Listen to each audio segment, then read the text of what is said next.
Hello, everyone, and welcome to Justaposition, the podcast where we explore mental health, vulnerability, and personal life journeys. So make sure you subscribe to our YouTube channel and stream wherever you listen to your podcasts. New episodes are out every single Thursday. I am back in my room, you guys, for a solo podcast episode. I'm excited about this one. Oh my God. I am not ready for this episode, and I'm pretty sure you guys aren't ready either, because this is about to be a fucking wild episode. I recently was watching Hillary Starr's podcast. If you don't know Hillary Starr, she is, oh my God, absolutely amazing. One of the funniest people I know, if not the funniest person I know. She's one of my best creator friends. Oh, actually, no, she's my best creator friend. She'll kill me if I say anything else. I absolutely loved her to death. And she has a podcast called Everything is Tragic. And she recently did an episode talking about her previous workplaces and what her experiences were like at her previous jobs. And I thought it was really funny and super interesting. And I was like, oh my gosh, I haven't really had an opportunity to talk about like my previous work experiences and what they've been like. And I thought it'd be really fun to kind of share some of my stories, but more importantly, react to some of your guys's craziest work stories. I asked you guys on Instagram, which if you don't follow me on Instagram, make sure you go follow me. It's at Hyram, so you can be involved in more podcast episodes in the future. I asked for your guys' craziest stories, and I have an entire list that my team put together that I have not looked at yet. I'm going to be reacting to your stories. And from what I've heard, they are pretty freaking intense and really wild, and they probably won't compare next to my stories, but I thought it'd be a good opportunity for me to just share some of my previous workplaces, what they've been like, what the experiences have been, because I have had many jobs before I started doing content creation, and I'm really stoked to see what your guys' experiences have been and how they compare to mine. So let's just jump into it. I first want to start off this episode actually by saying that I am very recently alive again and creating content. I haven't posted anything about it, but basically for the last month and a half, I have, unbeknownst to me, it's been 2 months now. Unbeknownst to me, had a sinus infection and an ear infection. I didn't even know those two things could be different, but it started when I traveled to Indonesia and the Philippines. I noticed that my hearing kind of went out once I arrived in Indonesia, and it lasted for like 5 days, and then my hearing went back to normal. So I was like, okay, I think we're good. I think it was just a cold or whatever, things happen when you're flying. And I had it happen again for another 5 days somewhere within that travel. I think it was when I got back from the Philippines, I lost my hearing again. And when I say lost my hearing, I didn't go completely deaf, but my hearing was really muffled. And I basically was deaf because I couldn't understand what people were saying to me unless I was basically reading their lips. And then for the past 2 weeks, my hearing has been the worst it has ever been.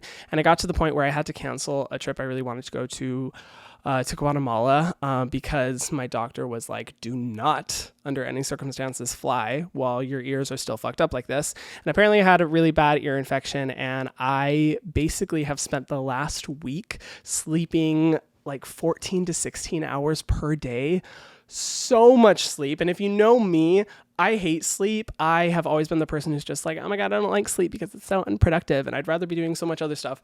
That's my personality, and I've been sleeping so freaking much. And the reason why this story is relevant, other than the fact that I am very happy to be back making content again and connecting with you guys, because it is relevant to actually my very first place I ever worked. My first job was when I was, I say first job loosely because I grew up on a cattle ranch, so I would help my family with ranch work, whether that be baling hay or castrating cattle, the normal stuff. It's definitely an unconventional upbringing. It taught me a lot about hard work and definitely gave me an appreciation for not having to do that.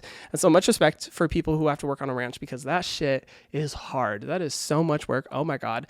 But I grew up in a household where that was kind of the norm. So anytime we would work, we would do a lot of like outdoor work on the ranch. I remember we'd get paid, I think it was like $3 an hour.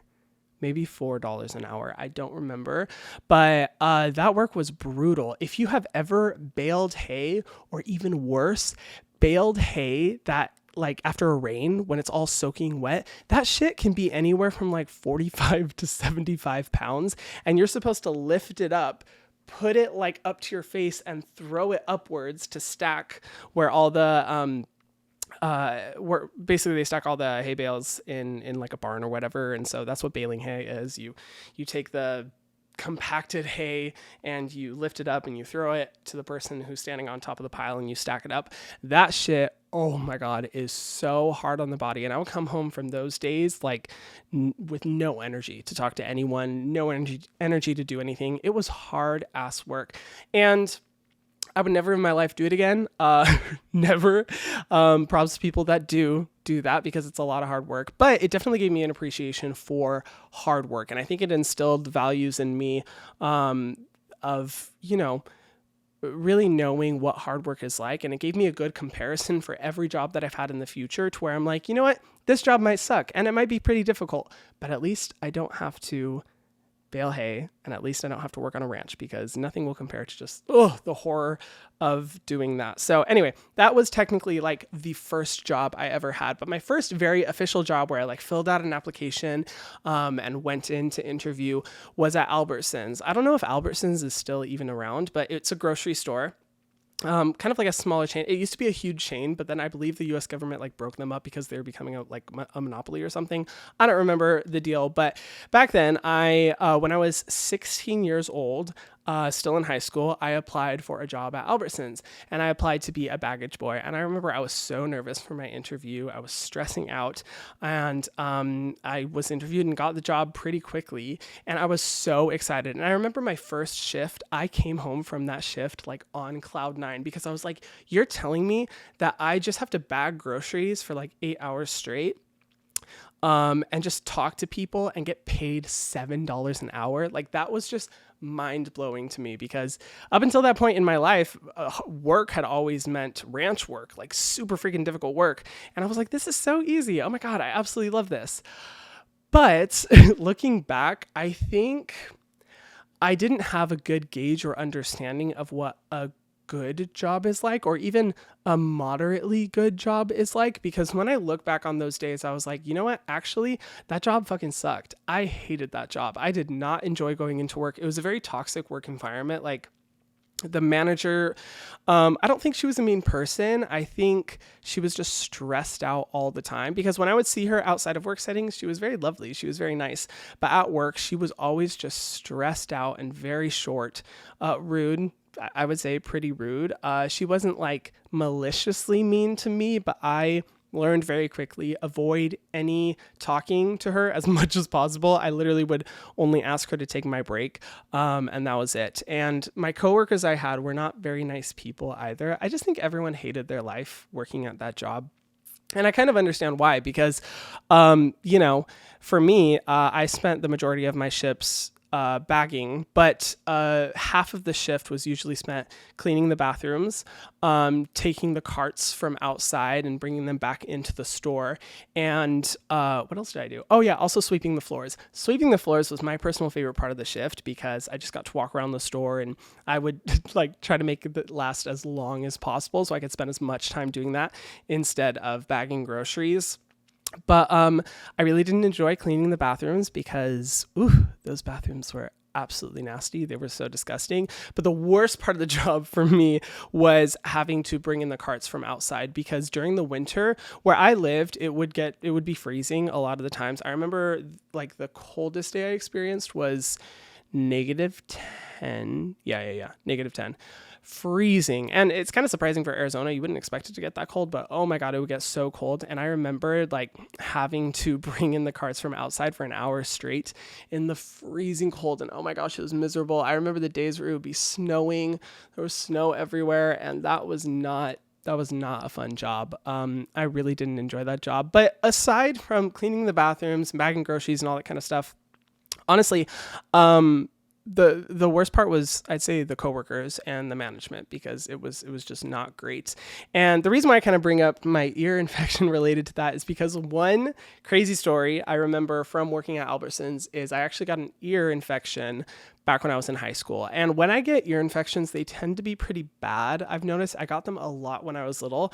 And as I've grown up, they tend to be a little bit intense. And this was the worst ear infection I've ever gotten in my life. Not because it was painful, but because I went completely deaf. So I Could not hear anything people were saying. It was bad. And it was to the point that I would have to read their lips. And thank God at that point in time, I had already started using sign language, and I'd gone to college courses to learn sign language. So I'd gotten really good at reading lips. And basically, as long as I could look at you and read your lips, I was fine. I could make out about like 75% of what you were saying. But if I was in any environment where you weren't facing towards me and I didn't see that you were talking to me, I wouldn't hear anything that you were saying.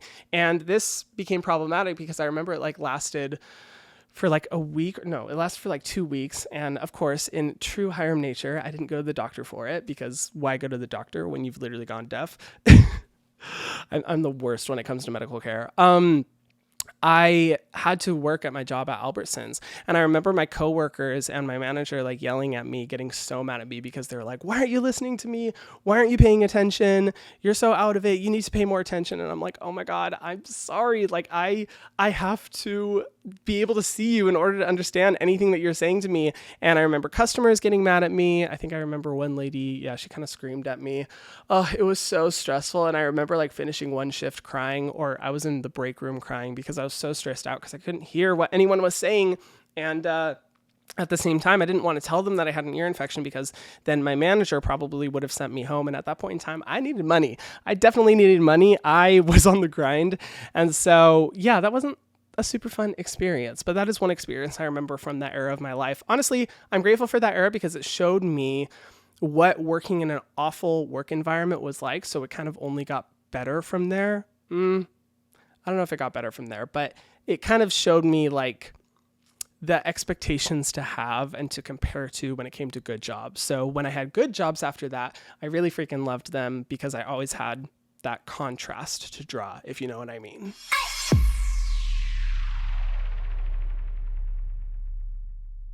So thank you, Albertsons, for that wonderful teaching opportunity. Honestly, that time of my life, I was busting ass because at that time I was going to a college preparatory high school, which basically meant it was more difficult than any college course or any college experience I've ever had. That school was really, really difficult. So there was always a lot of homework, and I was working as a baggage boy at Albertsons. So I would leave school, I would go to my job at Albertsons, I would work for a few hours, and then I would go to my second job where I basically worked as a cleaning person for a family friend's house.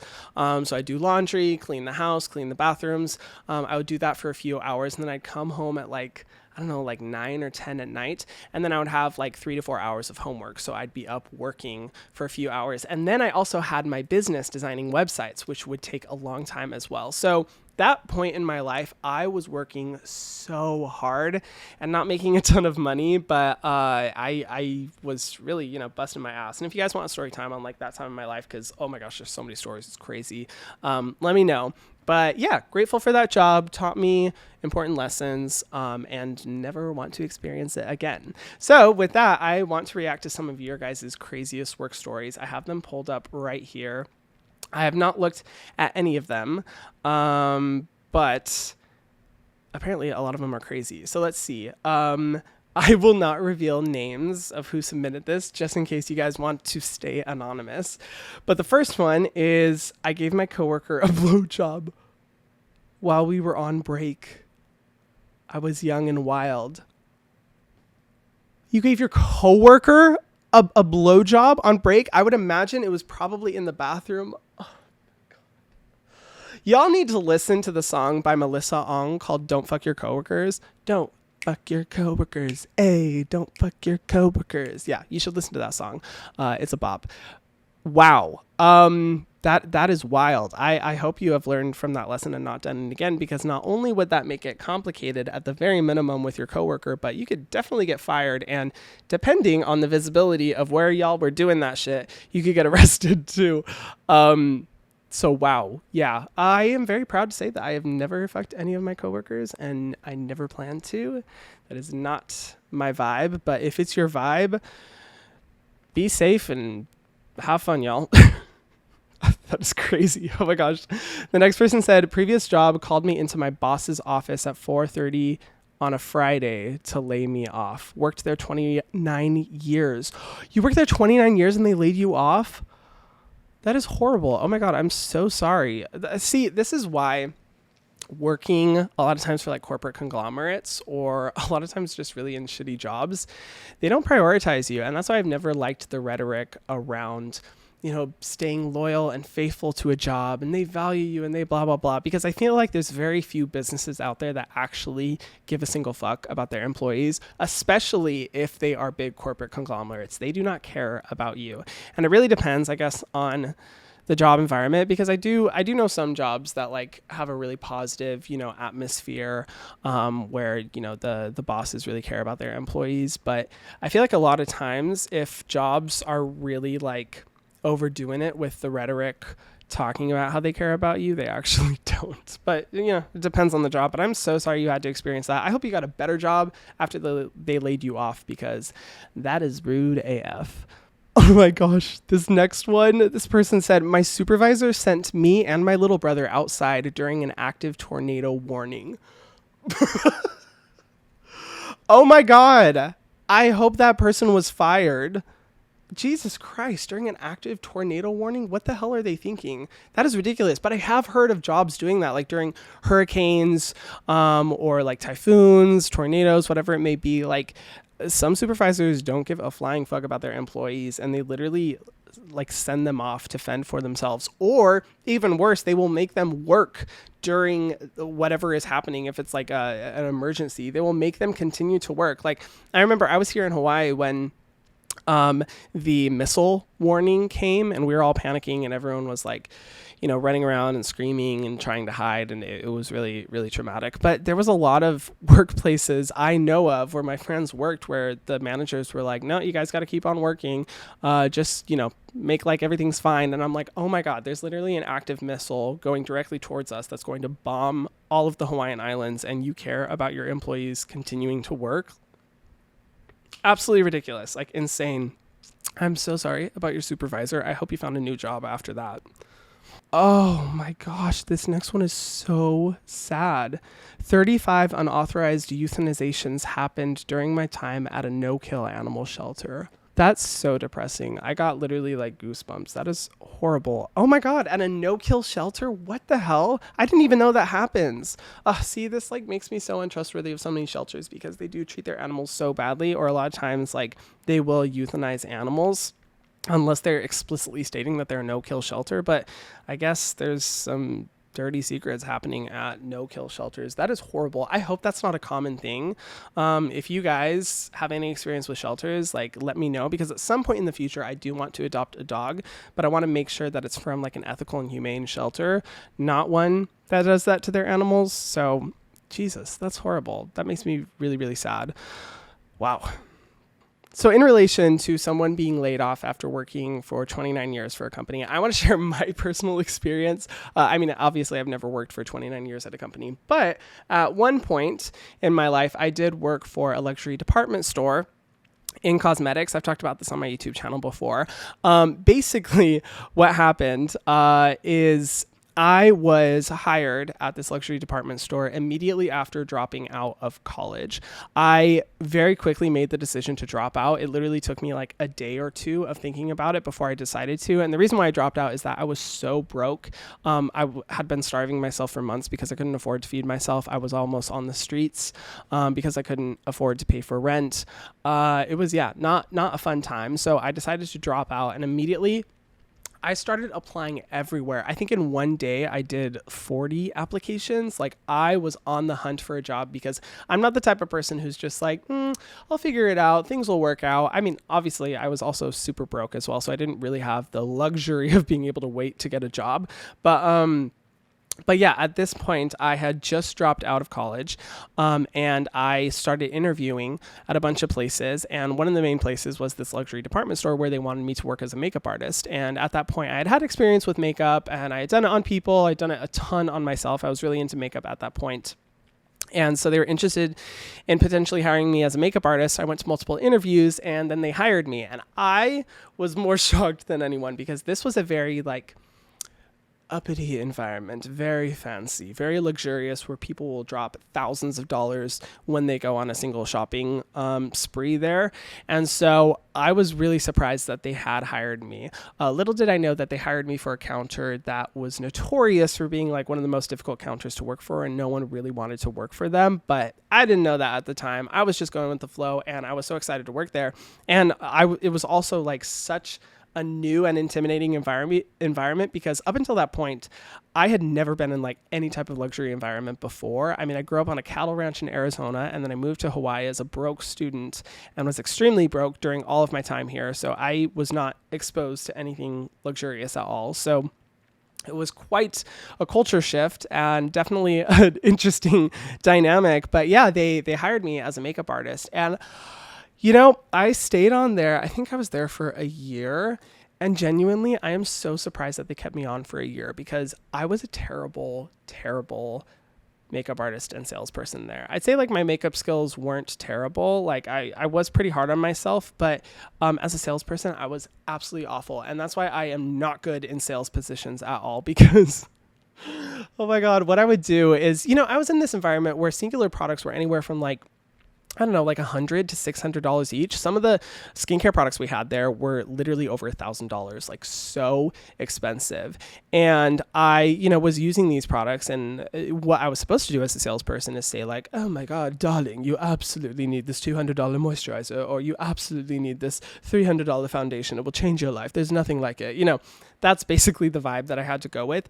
But I like to hope that I have integrity. I always wanted to keep my integrity, and I had such a hard time recommending these products to people that were so expensive when I knew that there was just as good performing products at Sephora or at other, like Ulta Beauty or at Target that would perform the same and give essentially the same skin benefits, but for a fraction of the price point. And it was so difficult for me to recommend these products. And literally my sales approach was like, yeah, if you want to buy it, if you want to spend that much money, then this one's good.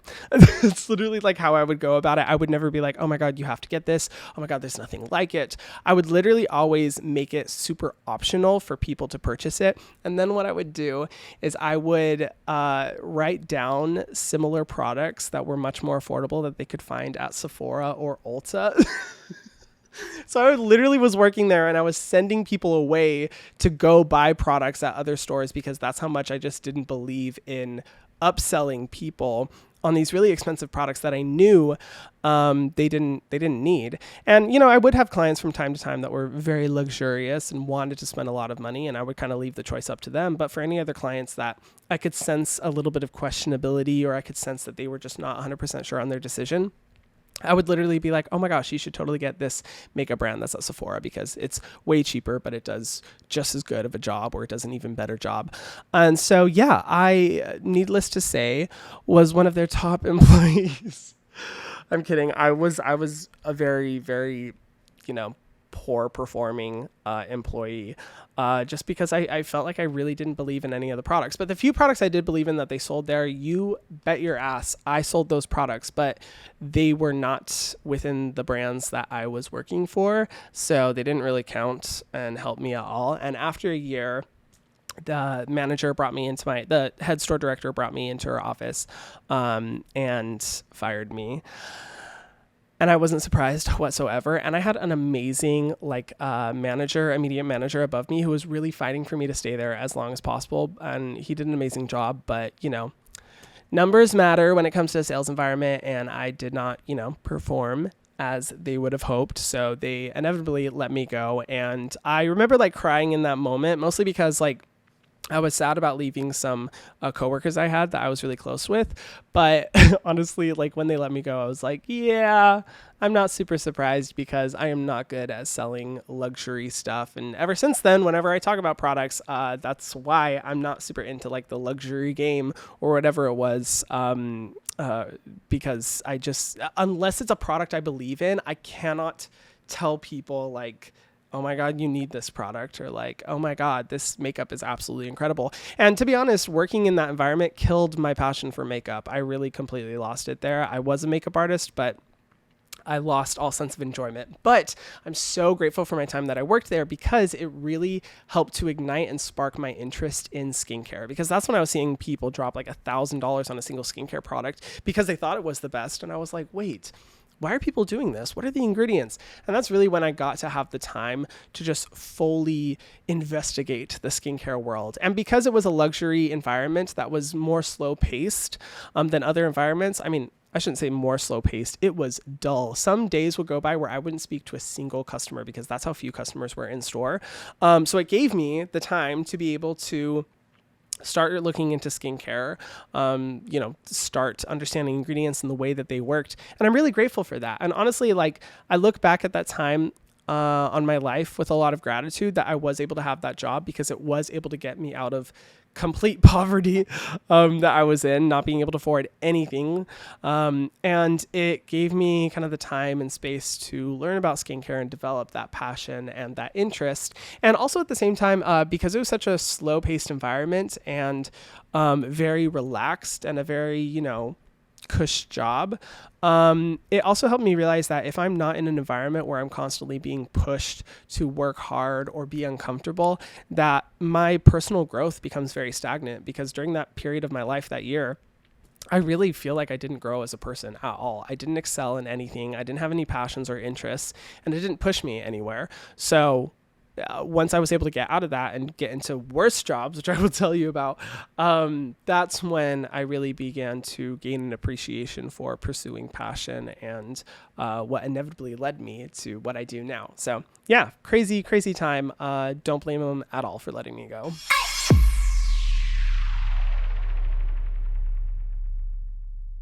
Okay, let's react to more of you guys' stories, because so far they have been wild. Definitely more wild than I anticipated.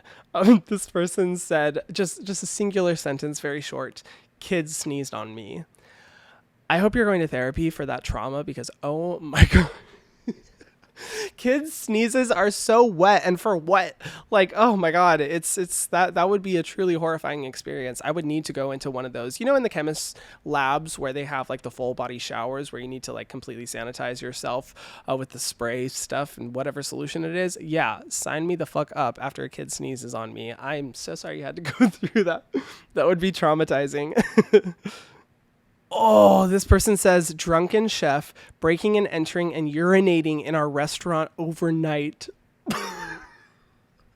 Chefs are wild, though. I will say that, like, having previously worked at a restaurant, well, multiple restaurants, the chefs can be a little bit crazy. But they can be also like the most fun people ever. But urinating in a restaurant is not fun. I do not condone that behavior, and definitely does not follow food safety guidelines that are in place by the United States government. So, goddamn. Okay. So this person said, "Had to call an ambulance once for a lady who passed out on our terrace. Turned out she just needed to poop." Oh, she must have been relieved as fuck when she left that poop out, because wow, I have never had a shit like that in my life. Talk about drama. She is the drama. She is the moment. That is hilarious, but I would be so annoyed if I had to deal with that. Like, oh my God. Having to call an ambulance at work is already like making a scene and already like cuts into work. So dang, I'm sorry you had to deal with that. The next one says, "Working in a restaurant and a fight broke out and one guest threw a stool at another." Were you recording? Because low key, I love watching completely ridiculous and entitled customers getting into fights at stores or restaurants. I know that it's not professional, and I know that it's, not a positive work environment, but oh my God, that shit is so entertaining.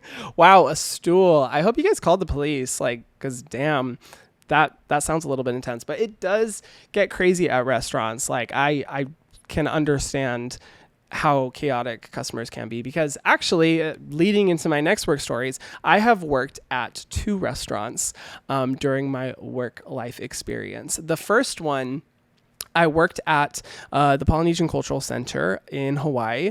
If you have been, you know that it's like a cultural experience where I guess you could say it's like the Disneyland of Polynesian cultures. It's pretty positive experience when you go there. A lot of people really enjoy it. And I will say, to this day, that has been my favorite job that I have ever worked. I loved working there. It was such a good environment. I was with absolutely incredible coworkers that I legit like called family. They were really my family, and I met so many people who I'm still so close with today. I literally just visited one of my friends whom I met while working at PCC in the Philippines. He lives there now, and it was such a positive vibe. That place, I worked at a restaurant. And within the restaurant, we would kind of handle the VIP guests and diners. I first started working as someone who worked, it basically was like a buffet style restaurant.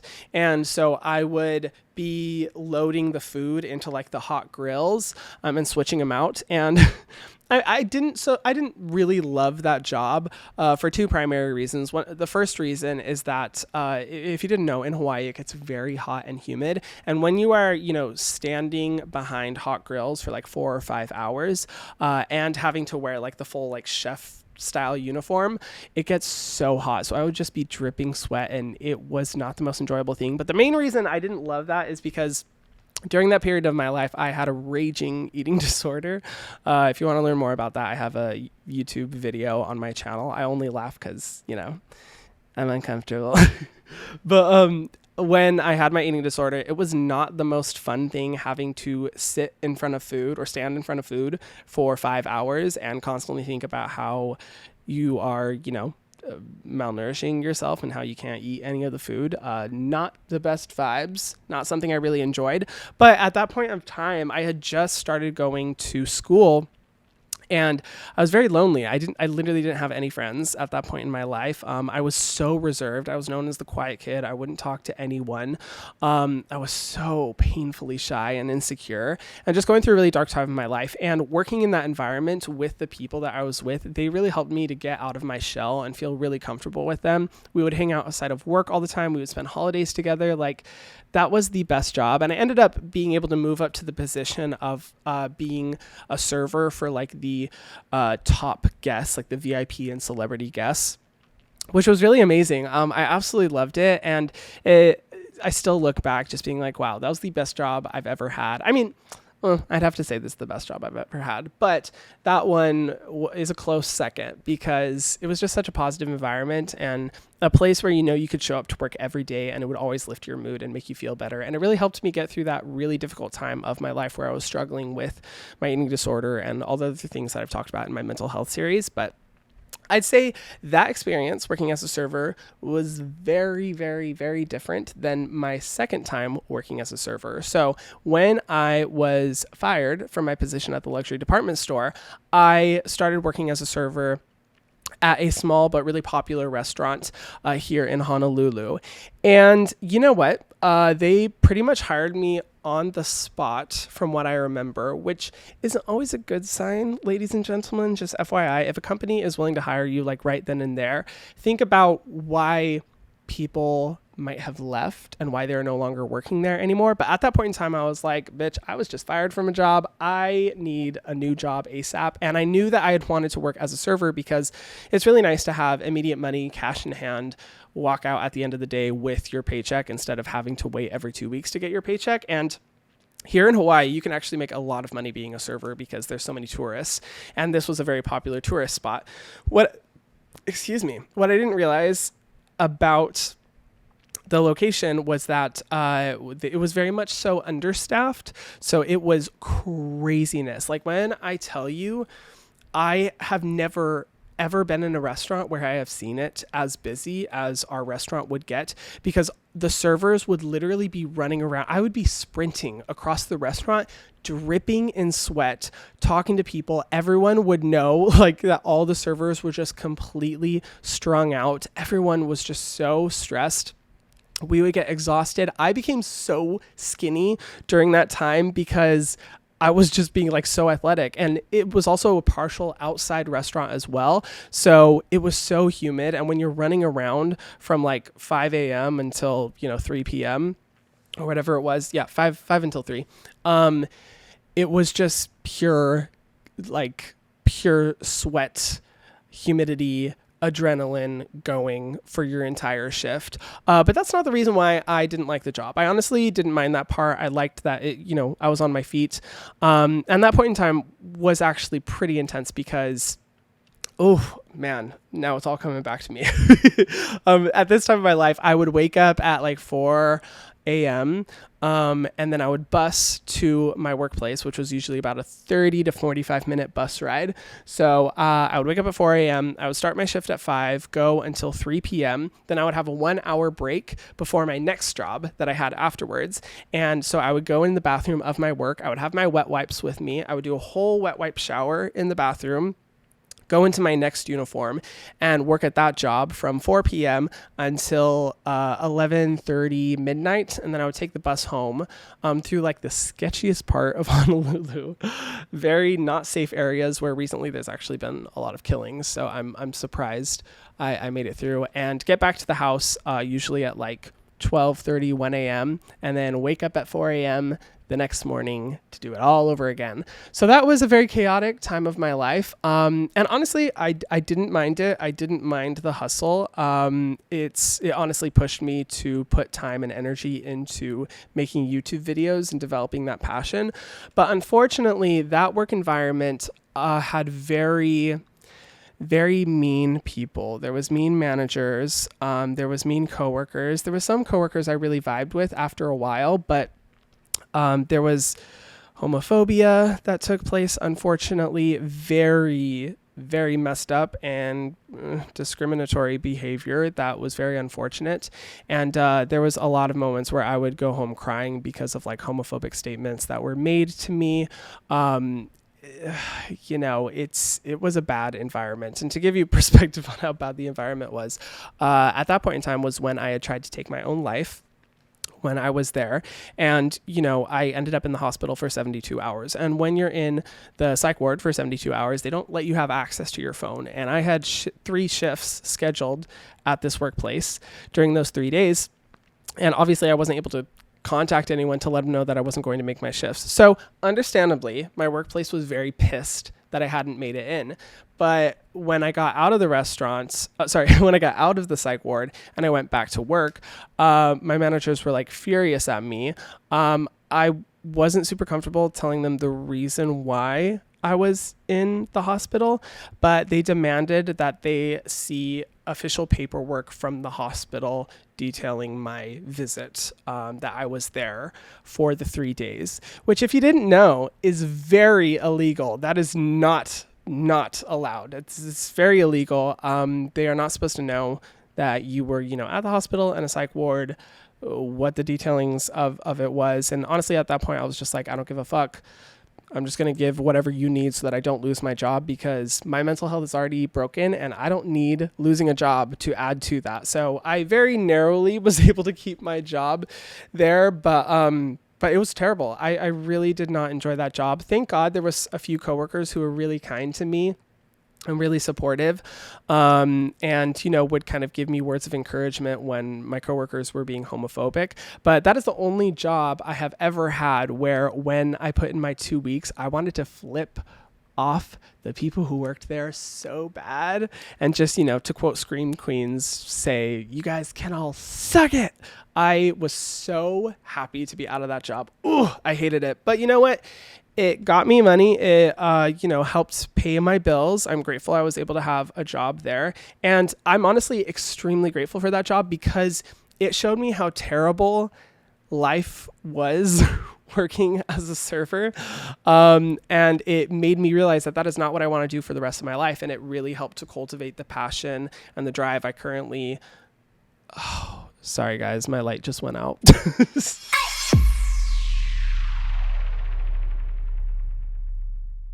Hi guys, so it is the next morning because last night my light died and it took 8 hours to charge it up again. And by the time I got back, I realized that I desperately needed to pack for my trip because I'm actually going to Cancun today. I'm super excited. I have an exciting festival I'm going to be at and I'm really, really stoked about. If you listen to Illenium, I'll be seeing Illenium. But anyway, I had to pack for that. And then this morning has been craziness trying to prep for the trip. So I am only now getting back into it. So sorry if I look a little rough. Today has been absolutely crazy, but I wanted to continue because I actually remembered a story from when I was a server. And, my time there, it was a really stressful work environment. Definitely the worst part of it was the coworkers, but, nothing can compare to the cherry on top that is absolutely shitty customers who think that they, own everything and should be given everything on a silver platter. And that attitude, unfortunately, is very common in Hawaii. I think a lot of people travel here expecting just everyone here to cater to their every want and desire. And so they tend to be really mean and nasty and just disgusting, which is why I've so often talked about showing respect wherever you're traveling to, but especially to Hawaii, because people who work here, particularly people who are from here, and Native Hawaiians, have to deal with so much tourist bullshit. And I saw that firsthand when I was working as a server. And I remember there was one day when this couple came in, they were seated at my table. And so I went up to them. I was like, hello, thank you so much for coming in. What can I get for you?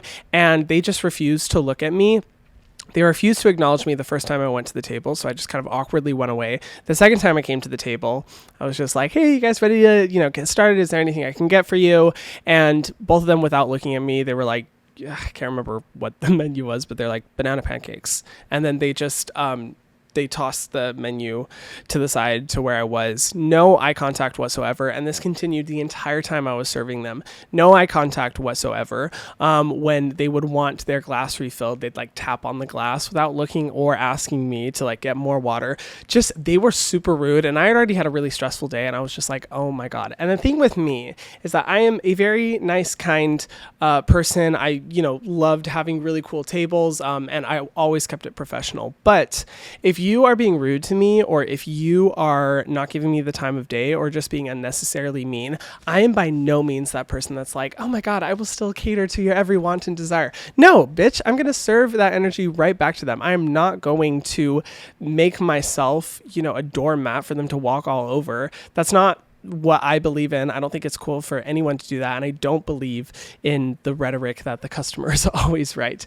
And at the point when I had, came to give them the check, he just kind of threw his card in the little check holder thing that we had. He threw it in there. Again, none of them had ever acknowledged me eye to eye at all the whole time. And I was like, I'm fucking over this. I'm almost finished with my shift. I am done with today. And I got the check. And as I was walking back from like 3 tables over, I just threw the checkbook at them and it clattered across the table and they kind of like jumped back. And I was like, oh, I don't give a fuck. I'm so over this. Like, don't be rude. You should acknowledge your servers. At the very minimum, look them in the eye. I was really over it. I think I dealt with a lot of tables that day. Anyway, it was kind of a little bit of a scene. Not too much. I mean, they didn't react, but I definitely made a scene, which was not professional. I should not have done that. And I was like, oh man, this, table at a minimum is not going to tip at all, or they're going to complain to my manager. That's what I was fully expecting. But then they got up, walked away. They didn't acknowledge me again after that. And when I got the checkbook, they had tipped me like 25%. I don't know how. And it was really bizarre. So anyone out there, please be courteous and please be kind to your servers. At least look them in the eye. At least acknowledge them. We would very much so appreciate that. But I want to finish up today's episode by going over some of the last stories and experiences you guys have had, because there's a few more on here that I want to read through. This person said, at my last farm job, I got kicked by one of the mean cows and went unconscious for 2 hours. Oh my God. You know what? That is ranch and farm life though. Like, one of the things that we had to always be careful about and watch out for when on the ranch is horses kicking you, because that can literally kill people. When you're riding a horse, they could go on their hooves and you fall off the back of the horse. They can trample you. Even with my uncle, he had an experience where the horse completely jumped up and fell backwards on top of him, literally crushed him, and he became partially paralyzed and disabled for life. So it is not easy job, and there's a lot of risks associated with it. So you got to be careful with cows, because they can be brutal, especially if you're like trampled or anything, and being unconscious for 2 hours. I hope you're okay. I hope that didn't do any permanent damage. Like, goddamn. Oh my God, I'm so sorry. This person said someone had thrown up on themselves and pooped themselves 2 different people on 2 different people. I would be scarred for life. Oh my God. If someone pooped on me, I just, Jesus, take the wheel and, drive on off into the sunset where I can die, because that would be absolutely horrible. Oh my God. I hate poop. Oh my God. I hate it. I mean, I was going to say no one really likes it, but I guess there are some people out there who are into that. I'm not one of those people who's into poop. I would be shitting and vomiting all over the place if someone did that to me. Ugh, that sounds horrible. God bless the people who that happened to. Oh my God. This person said I had a lady call me racist for not having ketchup, but my black dad was besides me. For not having ketchup? Oh my God, that seems to be a little extreme. A lot of times when it comes to anything that's related to racism accusations, I tend to be on the side of wanting to hear the whole story. But a ketchup bottle, that sounds a little bit extreme. I've never heard of that happening. But hey, I have worked in so many environments where the customers just make the most ridiculous accusations, like, oh my God. And that is why I have such a hard time in customer service positions. It's not because I don't like talking and dealing with customers. Like, I'm not that type of person who's just like, oh my God, no one talk to me. I don't want to have to deal with your shit. Like, that's not my attitude. I love dealing with positive customers and interacting with them. And that's really enjoyable. It's just the rude ones who make the most ridiculous accusations and are just determined to make everyone in their day-to-day life be absolutely miserable. They just kind of sour up the whole experience for me. And I'm not the type of person who, when someone acts like that towards me, I can just be like, okay, moving on to the next one. I internalize that shit, which is not healthy, but that is also why I am not made out for customer service jobs, because I can't handle that. And moral of the story is, everyone out there, be kind to customer service workers. Don't act entitled. Don't be fucking rude, and just treat them with respect and kindness, because you have no idea what they've had to go through in a day. And guaranteed, if it's like servers or nurses or anyone who has to deal in a fast-paced, high-stress environment, they have already had to deal with so much bullshit before you, and the last thing they need is you adding on to that. And that's one of the things I'm really grateful to have learned throughout all of my customer service jobs, is just the importance of treating people with kindness. And you know what? If you're having a bad day, that is totally fine, but don't take it out on the people around you, and make sure that you're respectful, because they've probably had to deal with a lot more shit than you know about. And it's a rough time out there. So always be respectful, always be kind. Thank you guys so much for sharing your stories, because oh my God, those were so entertaining and way more chaotic than I expected them to be, and definitely more chaotic than my stories. I hope you guys enjoyed hearing a little bit about my work experiences. Those were by no means all the jobs that I've had more jobs besides that as well. So if you want another episode of me talking about work stories or experiences or reacting to more of your stories, I would absolutely love to do that. If you guys haven't already, be sure to subscribe to the Justaposition YouTube channel. We have new videos for every episode where you can see my face if you want to, but you might not enjoy it how it is right now, because I am, kind of all over the place today. And this has been a presentation of Ramble and Odyssey Studio. New episodes out every Thursday wherever you listen to your podcasts. Thank you guys so much for listening, and I will see you in the next episode. Mwah.